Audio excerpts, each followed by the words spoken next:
5 minutos que les mencionaba.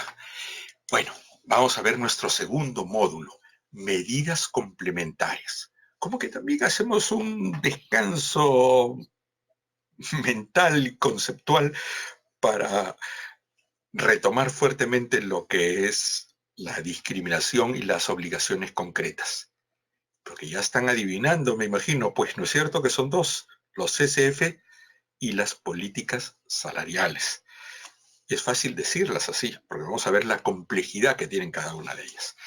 Bien, veamos las medidas complementarias distintas a estas obligaciones que se han dado contenidas en la Ley 30.709 y en otras normas conexas. Debemos hablar de la compatibilidad de la vida personal, familiar y laboral, porque eso plantea los roles que tenemos hombres y mujeres en el trabajo y en la familia. ¿Y eso quién lo dicta? ¿Quién dicta que, bueno, lo que está dictado por la naturaleza es que la mujer es la única que puede concebir, ¿no es cierto? Y gestar y lactar. Eso es obvio. Pero la determinación de los otros roles en la familia, el cuidado de los hijos, el cuidado del hogar, con todo lo que ello implica, de los familiares mayores, de nuestros padres, abuelos, de la atención, ¿eso quién lo determina? Una norma que dice que la mujer en la familia está repartido 70% el peso de la crianza entre los hombres, perdón, entre las mujeres y 30 para los varones. No.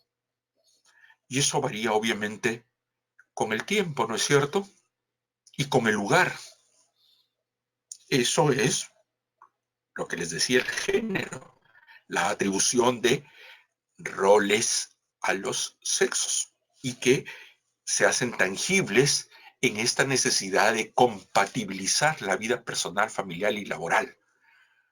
Porque las personas no solo somos trabajadores, o el trabajador no solo es trabajador, es también padre o madre de familia. Tiene una obligación para con su sociedad, para con su estado, para con su entorno social y amical, para consigo mismo en otras esferas como la educación, la diversión, el esparcimiento, ¿no es cierto?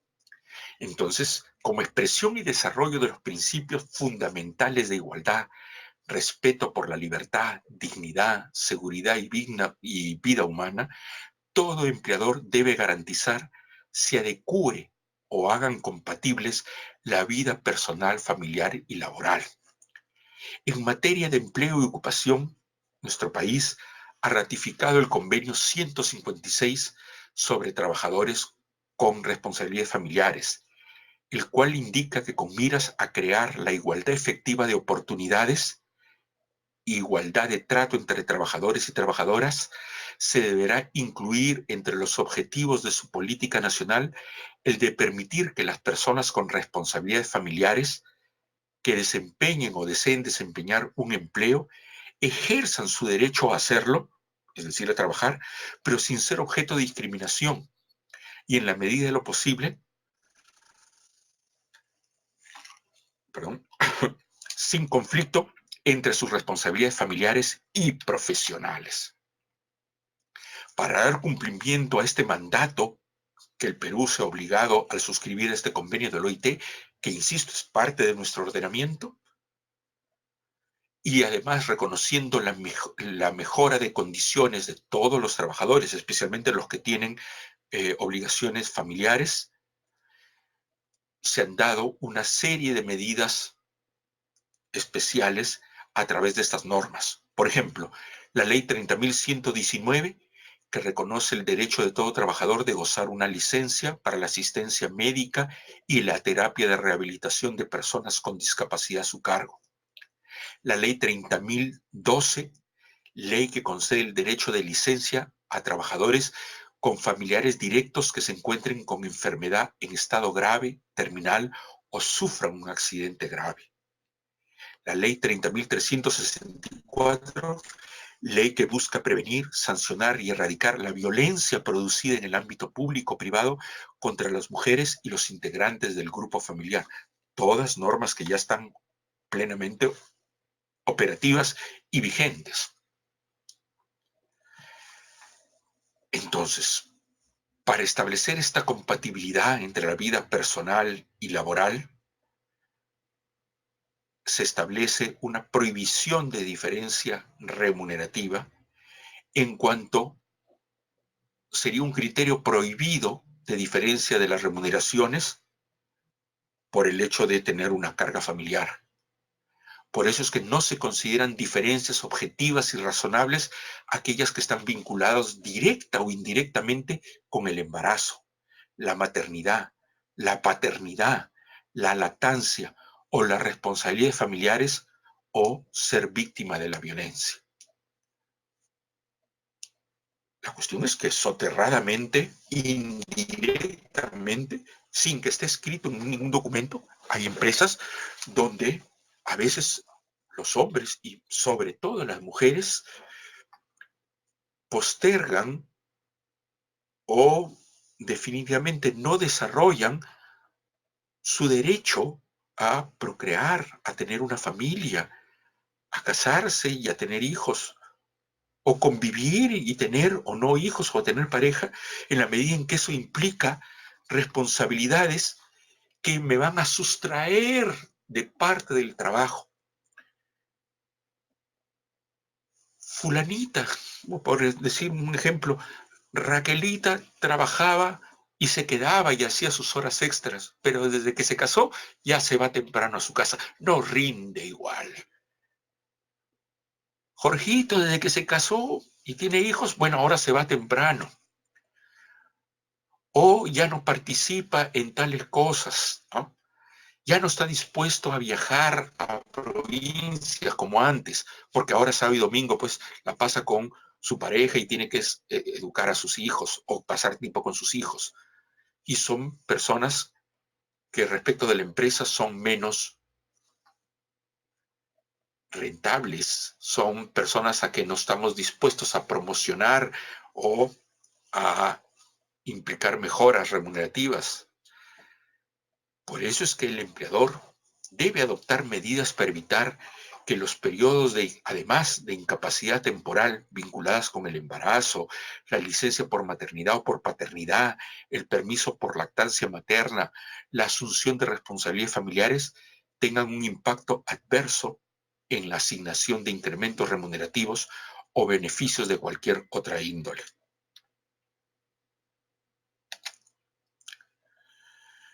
Además, se establece como criterio prohibido de diferenciación de las remuneraciones cuando se hace en forma indirecta, en la medida en que no puede tener un impacto adverso la participación de los padres y madres con responsabilidades familiares en esquemas de trabajo flexible o en las medidas que el empleador tenga a disposición para la compatibilidad de la vida personal, familiar y laboral.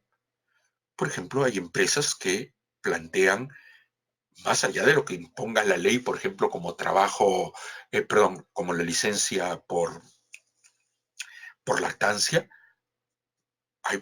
hay empresas que por el tipo de trabajo le dicen, bueno, puedes hacer este trabajo a distancia, ahora que eso según qué tipo de trabajo sea, ¿no?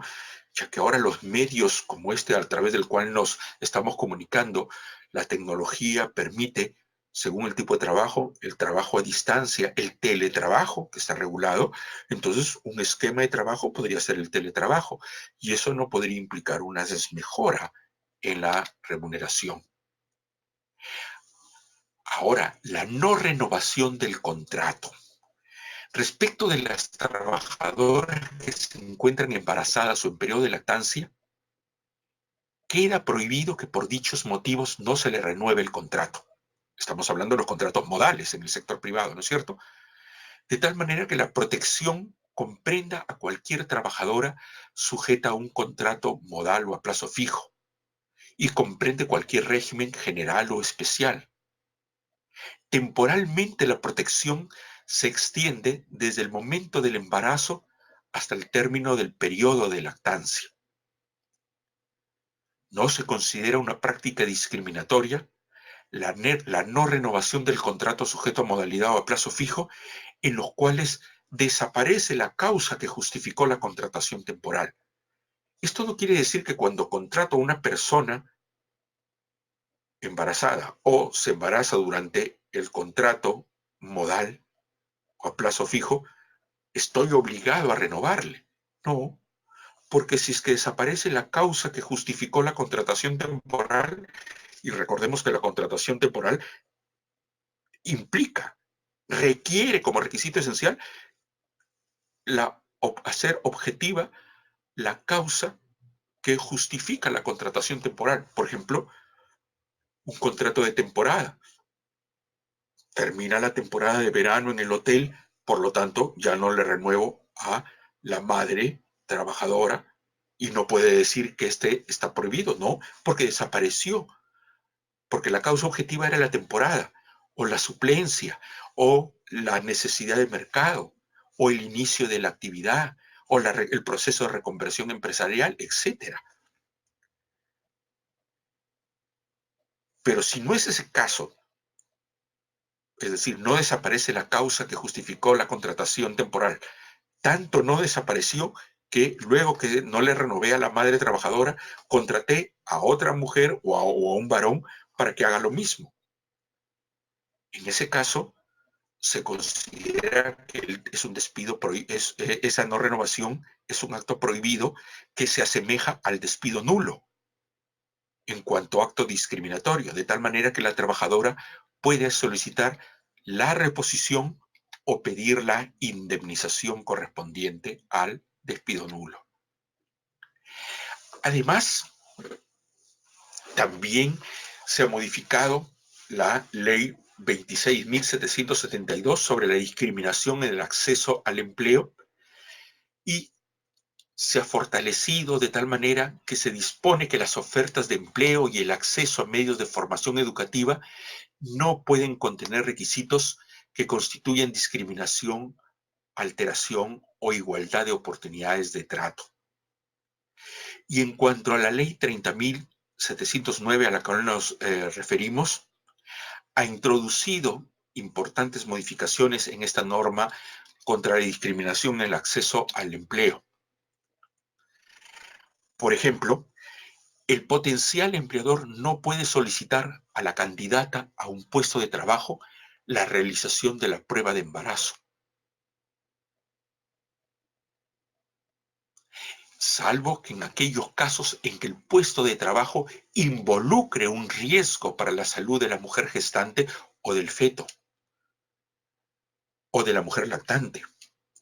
En este caso, el potencial empleador debe poner en conocimiento de las candidatas de dichos riesgos a efectos de las que las mismas determinen si estiman pertinente efectuarse una prueba de embarazo, salvo que haya mandato legal de que de todas maneras se tiene que hacer una prueba que implique el embarazo, como por ejemplo puede ser en una actividad de minería o de alto riesgo, como por ejemplo la radiología o la exposición a sustancias químicas o radiaciones ionizantes. En este caso, de hacerse la prueba, el costo de la prueba debe ser asumida por el potencial empleador.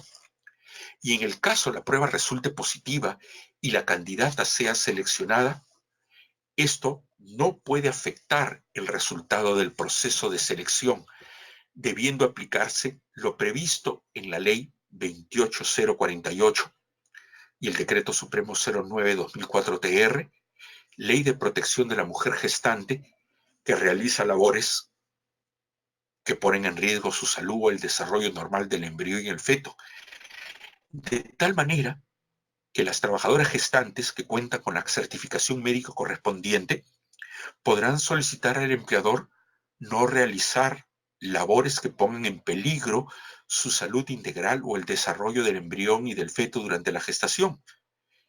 En ese caso, el empleador deberá asignar a la trabajadora gestante o lactante labores que no impliquen los riesgos señalados, sin que ello afecte sus derechos remunerativos o de categoría.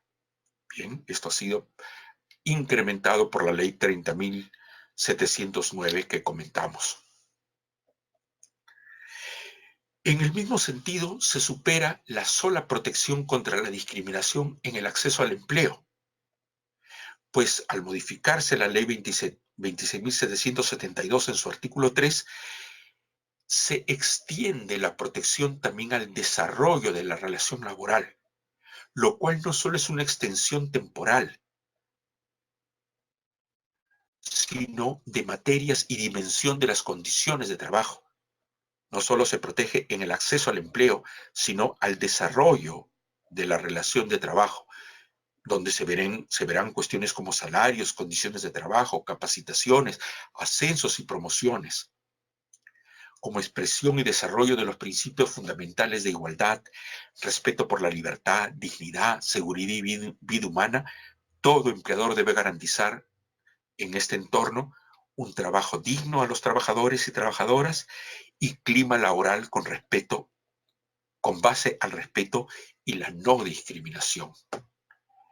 Además, se ha modificado también lo que tiene que ver con la Ley de Productividad y Competitividad Laboral y su reglamento, que regula los actos de hostilidad. ¿Recuerdan los actos de hostilidad que implican, o también denominados despido indirecto? Que es cuando no quiero despedir al trabajador directamente, pero lo comienzo a fastidiar para que se vaya. Que es como, por ejemplo, la rebaja de categoría, el no pago de la remuneración en forma inmotivada, o cuando el trabajador pone una queja o una denuncia, ¿no? Etcétera. Si lo comienzo a hostilizar por esos motivos, implica un despido indirecto. La modificación consiste en la ampliación, que se ha ampliado la conducta hostilizadora, o sea, ¿qué califica como hostilización? De tal manera que ahora también constituye un acto de hostilidad equiparable al despido la falta de requisitos objetivos, razonables, proporcionales para determinar el ascenso de un trabajador o el no ascenso de un trabajador. De tal manera que si hay una preferencia clara y no justificada para ascender a un trabajador o darle un curso de capacitación o un programa de promoción, será un acto de hostilidad y que el trabajador tiene el derecho a imputarle la falta al empleador, pedir que cese el acto de hostilidad o accionar judicialmente para que cese el acto de hostilidad o darse por despedido y pedir la indemnización. Esto tiene, como comprenderán, la igualdad de oportunidades se garantice no solo en el ingreso al trabajo, en la determinación de las condiciones de trabajo, principalmente las remuneraciones, sino también en el desarrollo de la relación de trabajo, que tiene que ver con los ascensos, promociones, rotaciones, encargaturas, destaques, etc. También la ley 30.709 ha modificado el artículo 25 del reglamento de la Ley de Inspecciones de Trabajo, que son las sanciones que nos impone la SUNAFIL. Ahora también se consideran como infracciones muy graves,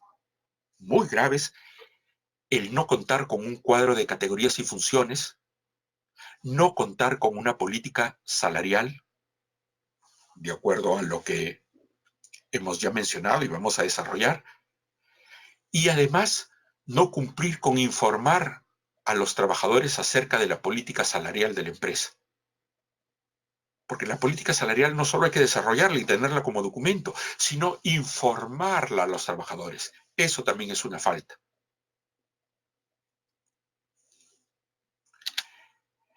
Entonces, además de de capacitarnos en todo lo que tiene que ver con la ley 30.709, que es el sentido de esta capacitación, de este curso, les recomiendo leer las guías de buenas prácticas laborales guías de buenas prácticas elaborados por el Ministerio de Trabajo y que ha puesto a disposición ya hace algunos años.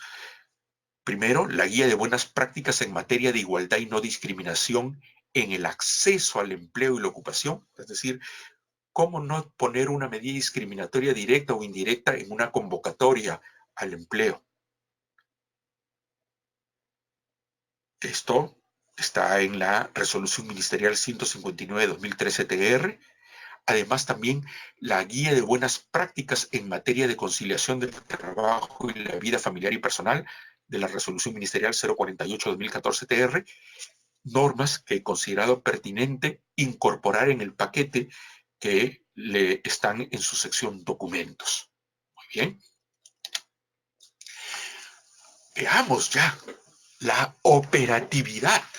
Vamos a introducirnos, por lo menos, esto lo vamos a desarrollar más en la segunda clase del día martes, pero ya podemos entrar a hablar de la operatividad, es decir, la implementación de las medidas de igualdad salarial.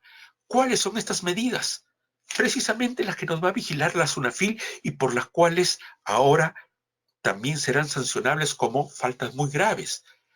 Los cuadros de categorías y funciones, los CCFs y la política salarial, ¿no? Para esto, el Ministerio de Trabajo ha dado guías concretas, dos guías.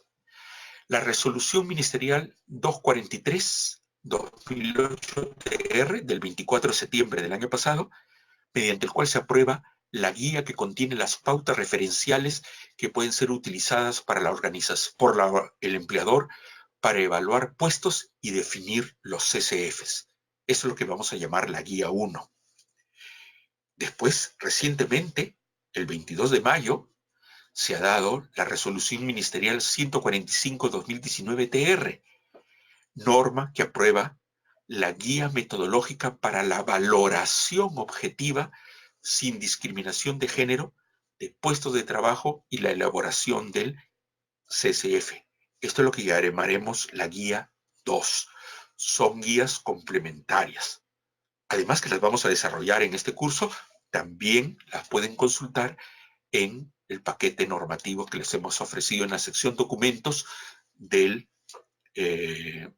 la plataforma que nos brinda Gaceta Laboral.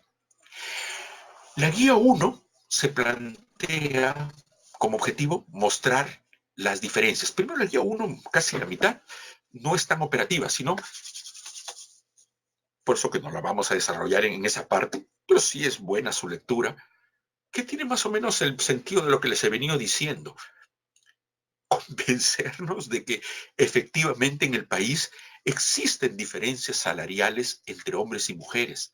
Es decir, que hay discriminación, pero no discriminación en el sentido general de la palabra, sino en el sentido técnico del que hemos estado hablando hoy día.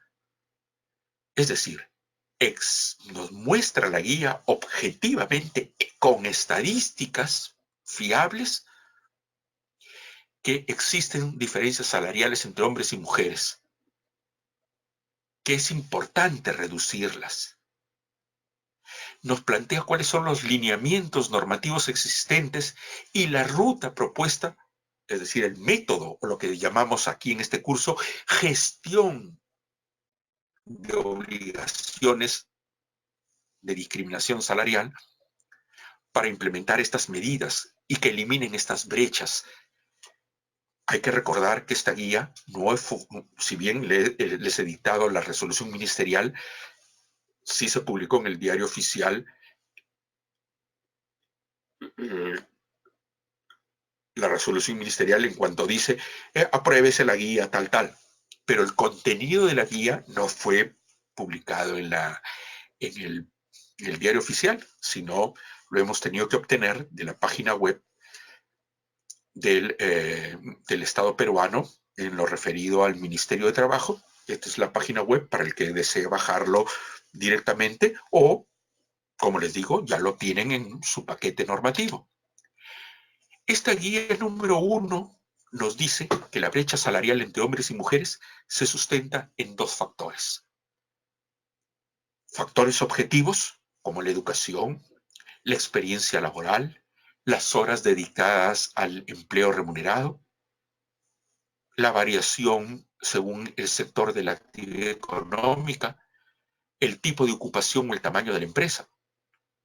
Son factores objetivos, ciertamente sustentables y legales, ¿no? Es decir, no discriminatorios. Pero también hay factores subjetivos, factores no explicados objetivamente.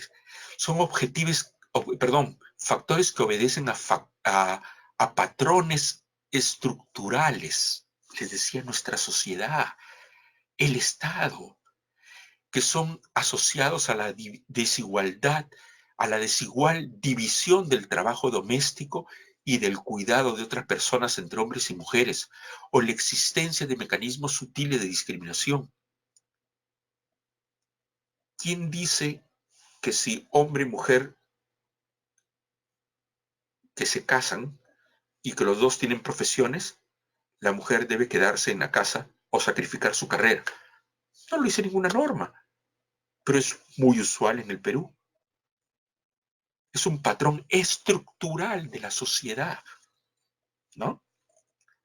Dicen, no, en la casa preferimos, eh, ya que somos una familia con escasos recursos, que se eduque el varón. La mujercita queda para su casa, pues.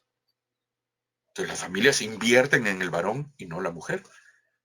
Eso en el plano educativo. Y en el plano laboral, como les decía, cuando las parejas se casan y comienzan los problemas porque ya van a tener hijos o reclama que la casa no está cuidada, ¿quién debe quedarse o quién debe asumir esas obligaciones familiares?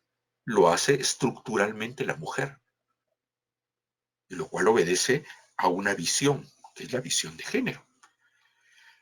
Esta guía, la número 1, nos señala que la brecha salarial que existe entre hombres y mujeres en el sector asalariado privado responde mayoritariamente a razones de discriminación salarial. Es decir, no está justificada por factores objetivos, sino por factores subjetivos, por lo tanto, discriminatorios. Entonces, ¿cuál es la respuesta? Nos dice la guía 1 ante esta discriminación salarial, a esta diferencia en las oportunidades y en el salario entre hombres y mujeres. La respuesta es lo que ha dado el Estado, la ley 30.709 y su reglamento, que tiene como objetivo cumplir con el principio de igualdad, de igual remuneración por trabajo de igual valor. Y debemos recordar que dicho principio no solo se aplica a los casos en que se realicen trabajos iguales o similares, sino también en los casos de trabajos distintos, pero con valor igual. Porque yo puedo trabajar como auxiliar en el almacén y el otro trabaja como auxiliar en la administración o en la zona de, no sé, de cobranzas o en el área legal.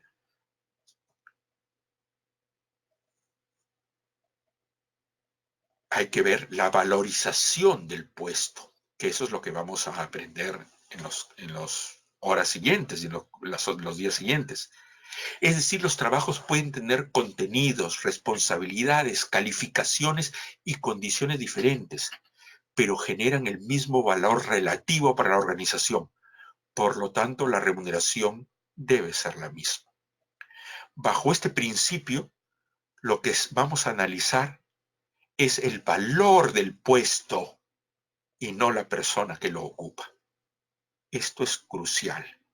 Nos vamos a olvidar de quién es el que ocupa el puesto. No nos importa en principio la persona. Primero vamos a valorar el puesto. Luego veremos para ver si hay algunas diferencias entre la remuneración y el valor que ya tienen que ver con cuestiones particulares, que son los criterios objetivos. Experiencia, calificación, responsabilidad, rendimiento, antigüedad, etc. La guía 1, les decía, había previsto que sería necesario que el Ministerio apruebe una segunda guía complementaria para dar pautas referenciales para los empleadores para el desarrollo del proceso de valorización de puestos y la elaboración de cuadros de categorías y funciones. Así, la guía número 2 ofrece herramientas que facilitan la determinación del valor de los puestos de trabajo dentro de la entidad u organización, bajo la utilización de criterios claros y objetivos. Nos van a dar un método, con la finalidad de establecer si los puestos de trabajo tienen el mismo valor, y es necesaria la aplicación de una metodología que permita compararlos, identificando su valor relativo dentro de la empresa para finalmente contar con un criterio objetivo que permita evaluar si el salario correspondiente es el adecuado al puesto debidamente valorizado. Esta guía, sobre todo la número 2, que contiene un método para valorizar los puestos, es de carácter referencial y no obligatorio.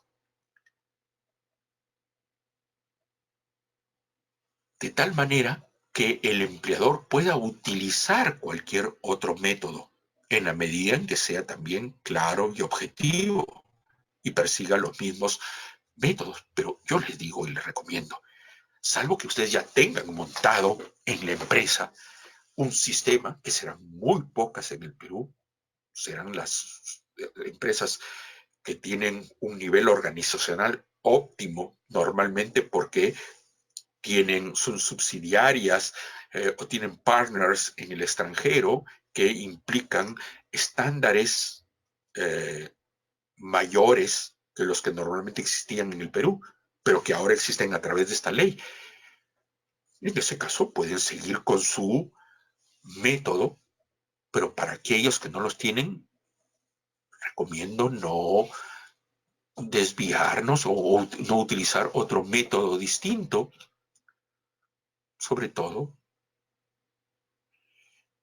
No va a variar de repente con los distintos métodos el resultado, pero si el ministerio nos recomienda y nos van a fiscalizar el resultado a partir de estas guías, yo creo que cae por su propio peso y me atrevo a recomendar como asesor seguirnos por las guías. Además, estas guías están sustentadas, como veremos a continuación, en las guías que recomienda o los métodos que recomienda la OIT. Al igual que con la guía número 1, la guía número 2 tampoco fue publicada en el diario oficial. Nomás la resolución ministerial que dice, apruébese la guía tal. Fue publicada en esta dirección electrónica. La pueden obtener de ahí o del paquete normativo que le ofrecemos a ustedes como suscriptores. Un elemento esencial, ya vamos a entrar en conceptos particulares, es, para efectos de lo que vamos a hablar de remuneración, vamos a superar el concepto que está en el artículo 6 de la Ley de Productividad y Competitividad Laboral, que sobre todo se refiere a ingresos remunerativos. Para este sistema, para determinar si algo es discriminatorio o no, no vamos a hablar estrictamente de los ingresos remunerativos, sino de un concepto más amplio de remuneración, de todo lo que es ingreso, es decir, aquello que comprende el salario o sueldo ordinario, básico, mínimo, y cualquier otro emolumento, es decir, cualquier otro ingreso o beneficio en dinero o en especie pagados por la entidad empleadora, directa o indirectamente. Por ejemplo, vales de consumo. Según el artículo 6 de la Ley de Productividad, es un ingreso no remunerativo, pero acá estamos midiendo algo más de lo que estrictamente es remunerativo para ir a un concepto más amplio para determinar la discriminación o no discriminación a través de un concepto mucho más amplio de ingreso. La operatividad, les decía, consiste primero en elaborar una política salarial y tener los CCFs. Para conseguir la igualdad real entre los ingresos percibidos por trabajadores y trabajadoras, La ley de igualdad salarial dispone que todos los empleadores, así sea micro o pequeña empresa, la única diferencia es los plazos para fiscalizar, pero toda empresa de todas las actividades económicas y respecto de todos los trabajadores están obligados a elaborar un cuadro de categorías y funciones junto a una política salarial que en conjunto eviten la discriminación remunerativa entre hombres y mujeres. ¿Y por qué la evitan? Porque son pasos previos. Me anticipo. Establezco una valorización no en función de la persona, que la persona puede ser hombre o mujer. Lo determino el valor en función de el valor relativo del puesto, el valor relativo en la empresa. Hago una valorización previa con criterios objetivos según un método determinado y según una política que sí debo informar a todos los trabajadores. Concentrémonos primero en la política salarial, que es más fácil de abordar. Muy bien. Y dejamos para después los CCFs, que es más complejo. Además, todo el sistema se va a retroalimentar. Van a ver que estas políticas salariales que en principio vamos a definir, van a ver que después que hagamos ya el segundo paso, que son los CCFs, vamos a tener que ajustar la política salarial en la medida en que la política salarial en cuanto a documento se va a enriquecer con la calificación que haga. Perdonen.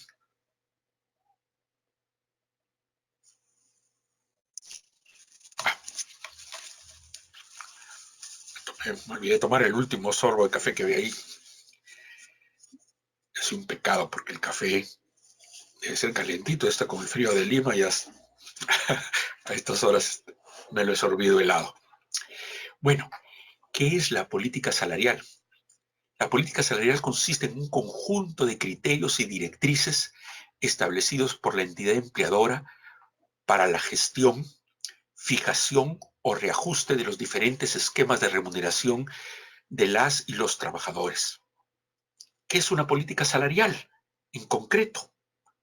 O definiéndolo de otra manera. Documento que contiene principios y lineamientos de una organización, es decir, un empleador, referidos a la administración de las remuneraciones que se pagan a su personal. Son, por esencia, instrumentos dinámicos que establecen los procedimientos para la fijación de los salarios, su evaluación, la clasificación de los empleos, ya que responden a las variaciones que puedan darse tanto al interior de la organización, por ejemplo, una reorganización de cargos y funciones, como a impulsos externos, por ejemplo, variaciones en el mercado. Eso es una política salarial.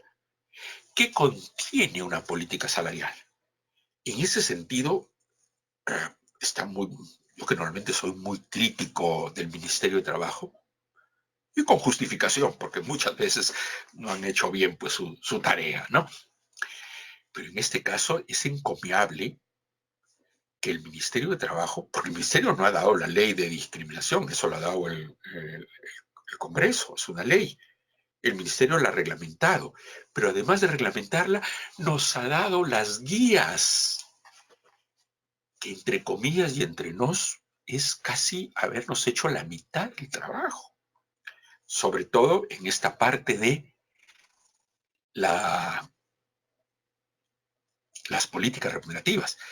De repente exagero cuando digo la mitad del trabajo, pero nos ha ayudado muchísimo, porque obviamente tenemos que adaptar esto a nuestra empresa sobre la base de ¿qué?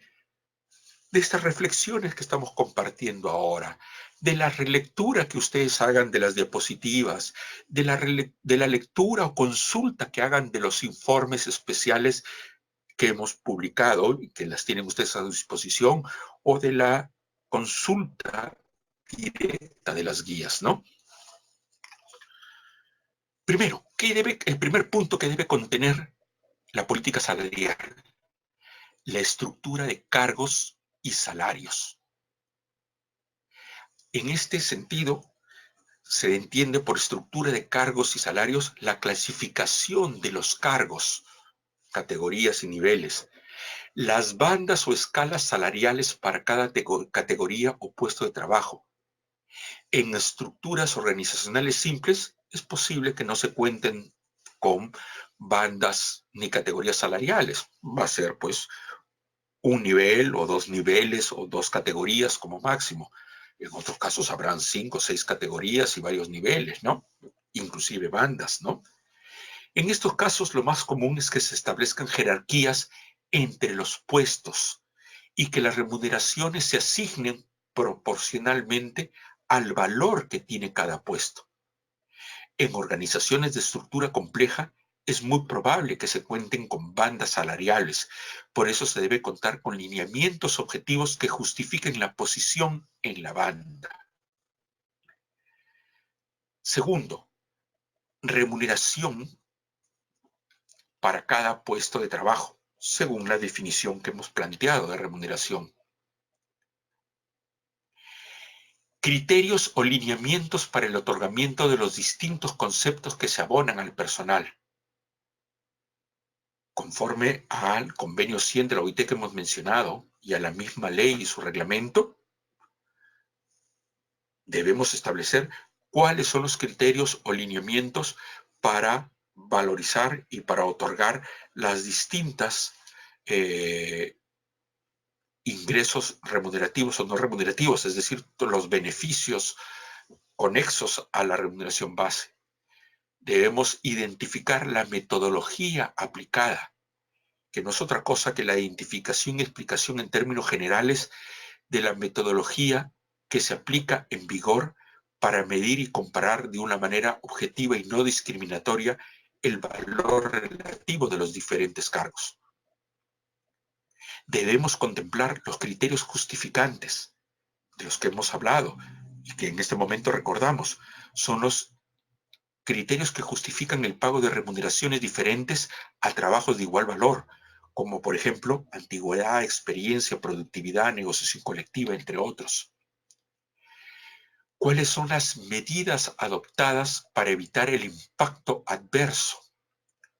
Es decir, identificación de las medidas adoptadas por el empleador para evitar que los periodos de incapacidad temporal para el trabajo, sobre todo los relacionados con las obligaciones familiares y con el hecho de la gestación en la lactancia, tengan un impacto adverso en la asignación de incrementos remunerativos o beneficios de cualquier otra índole. Estos periodos son aquellos vinculados, como les decía, al embarazo, la licencia por maternidad o por paternidad, el permiso por lactancia materna o la asunción de responsabilidades familiares para el cuidado de familiares, ¿no? La política salarial debe contener de manera expresa la disposición que de dichos periodos se consideran como efectivamente elaborados en concordancia con la normativa vigente. Y no actuar como este juez que en un triste espectáculo que lo habían filmado respecto de aunque esto es del sector público, pero se refiere a lo que les voy a mencionar. En la entrevista personal a una jueza que pretendía ser promovida, no recuerdo si de juez de paz a juez especializado, ¿no? Pero era un ascenso dentro de la carrera judicial, le comienza a preguntar, tú eres de Ica, le dice a la jueza, sí, a ver, entonces debes saber cómo se hace la sopa seca. A ver, dime cómo se hace la sopa seca. Miren la visión, y eso es perspectiva de género. Este juez que está evaluando a una jueza que quiere ser ascendida, le está preguntando no sobre conocimientos jurídicos, sino cómo hacer un plato de comida. Y cuando le dijo, ¿y no viniste para tal calificación? No, es que salí en embarazo. Ay, mamita, pues tienes que ver, pues, qué es más importante, tu carrera judicial o la familia, ¿no? Porque ya tienes hijos, ¿no? Eso es un sesgo totalmente discriminatorio, ¿no? Triste el espectáculo que dio este juez evaluador del desaparecido Consejo Nacional ¿no? ¿Cómo se llama este? El que veía los ascensos. Creo que es el Consejo Nacional de la Magistratura, ¿no? Pues por eso quizás ni me acuerdo el nombre, porque de ingrata recordación, ¿no? Pero bueno, esos son los sesgos que tenemos los empleadores a veces. Debemos también plantear cuáles son las políticas respecto de reajustes salariales en cuanto a previsión de cuáles son los supuestos de reajustes salariales que pueden deberse a motivos individuales o de carácter colectivo. Debemos montar un plan de igualdad salarial, es decir, la previsión del diseño e implementación de un plan de igualdad salarial en cuanto a herramienta de planificación para diagnosticar, medir y reducir las brechas salariales existentes entre hombres y mujeres. ¿Y esto cómo se come? ¿Cómo hago este plan para identificar, diagnosticar y medir? Eso es lo que vamos a ver con la valorización de puestos y después los exámenes cruzados de la información que arroje la valorización de los puestos para determinar si existen o no brechas. Y si existen estas brechas, ¿cómo las he diagnosticado? ¿Cómo las he medido? ¿Y cómo las voy a reducir? Además, debe contener también indicadores de género, ¿no? Que son estadísticas salariales de la organización diferenciadas por sexo. La estructura salarial que muestre la distribución de trabajadores y trabajadoras en los distintos puestos, el acceso a los puestos de determinado valor y eh, a las políticas de remuneración o de promoción de la remuneración. Y por último, la eliminación de las brechas salariales. Identificadas las brechas salariales, la política salarial debe contar con directrices y una hoja de ruta para eliminarlas.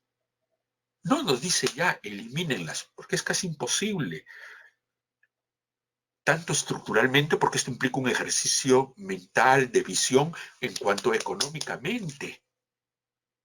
Entonces, ya que el problema de la discriminación salarial no solo es transversal a la concepción del trabajo, a la concepción del rol del hombre y la mujer en el trabajo y en la familia, sino que también se condice con la estructura económica en cuanto el costeo del trabajo de los hombres y las mujeres.